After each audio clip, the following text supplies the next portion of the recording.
You were made for more. You know it. I know it. So what's going to happen? The value you're going to get from this video is this. You're going to get information that you already know, and it's more or less a reminder. Remember this verse.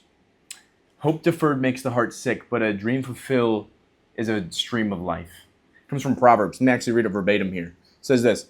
Hope deferred makes the heart sick. Isn't your heart sick right now knowing I was made for more? I can do so much more, but I'm not.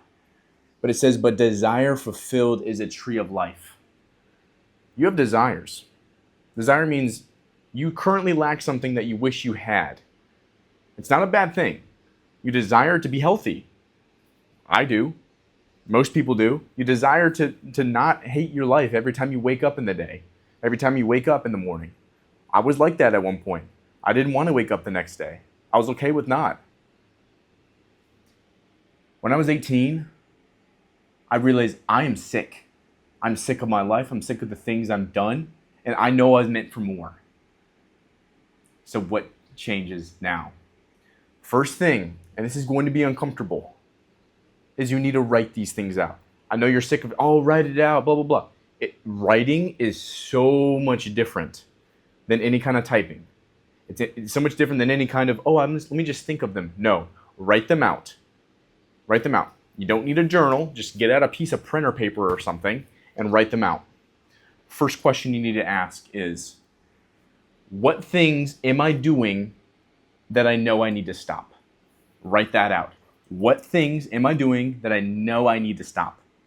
And if you think of nothing, then this video is not for you. It's either you're too ignorant to actually do that, or I don't even know what else there would be. Ignorance is not bliss. It's simply not. Knowing where you're at, the awareness you need to have is very important. How can you grow if you don't know where you're failing? How can you grow if you don't know where you need to double down on what's actually working?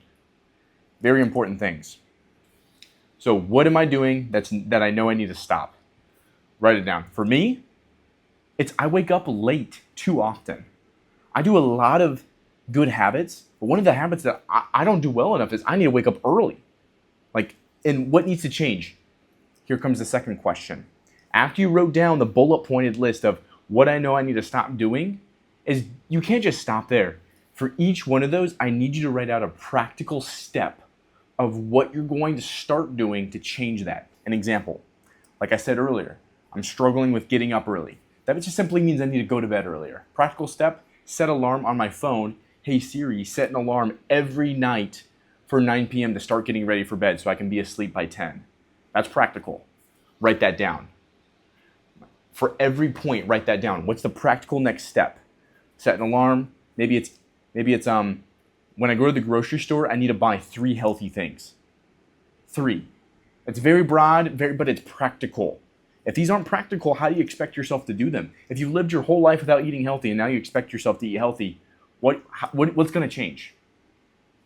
If it's spiritual for you, if you're like, I don't feel like I'm growing in my faith, write that down. I'm not growing in my faith. Practical step. Call a friend. Reach out to a friend who I see is pursuing the Lord aggressively. Have a check mark to simply open my Bible. Read 1 sentence a day. Reading 1 sentence is absolutely better than not opening it at all.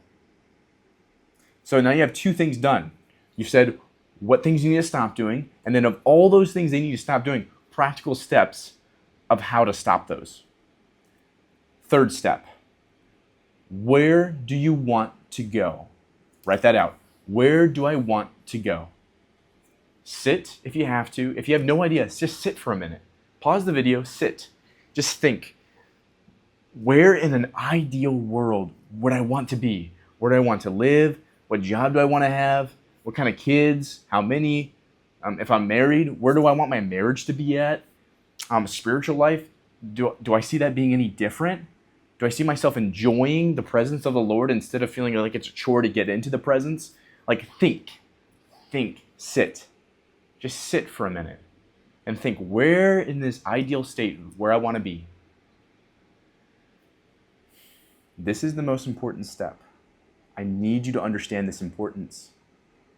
I don't make long videos often, but this one is specifically for you. If you're watching this, it's for you. Pause the video, write these out. And if you're not going to do this now, if it's not a great time, save this for later. Email it to yourself. Text this video to yourself so you can do this. If you want 2026 or 2027 or 2028 or whatever year you're watching this to be different, this needs to happen. So at this point, you've written down the 3 steps. This third step that you're just finishing now should say, where is my ideal self at? Maybe you write down, I want to weigh this amount of weight. I want to lose this much weight. I want to gain this much weight. I want to go to the gym this many times. I want to have an enjoyable marriage. I want to go on this many dates with my wife. Even though we're married, I'm still going to date her. I'm going to have this many dates. I'm going to open my Bible this many times. I want to give this much tithe monthly to the church, but I can't afford that right now. But that's my goal. This is important. Remember the title of this video. You were meant for more. More. Like this, whatever kind of apathetic, sedentary, very average life, like that's not what God created you to live. And if you clicked on this video, you know that. Deep down, you know that. Remember the verse. Hope deferred makes the heart sick. Like sick. But desire fulfilled is a tree of life. Final step. What are the things that you're going to do, practical things for each of the points for that ideal life that you're going to live? So let's just say, for example, let's just say I wanted to lose this amount of weight. What practical things are you going to do that? You can just write one, especially if you have a long list of the ideal life. What are the things? What are the things? You know what? Here's a very real one that I think applies to a lot of people. Insecurity of caring what people think. If you don't want to use that word insecure, you don't have to. You can just say caring what people think. If you want to care less what people think, this is a very practical step. Post one video every single day of you talking about something you're passionate about. It's scary to start doing that. But if you do that, I promise you, you will care less about what people think. And the reason why you have to do this every day instead of every week is because every week you'll try to make the most polished, perfect video and you'll dump all of this edits and speak from your heart, passionately. It will change your life. Last thing I'm going to leave you with. This video will not have any effect on your life at all if you don't make any changes. If you don't write any of this down, if you don't take this seriously, do not expect your life to look any different a year from now. It's okay to come back to this video, save it, share it. I don't care. Do something so that you can make a change. I care about you, that's why I'm making this video. Finally, if everything you've done up to this point, if you followed everything you've done, but you don't have a relationship with Jesus, can I just tell you a little bit about who he is?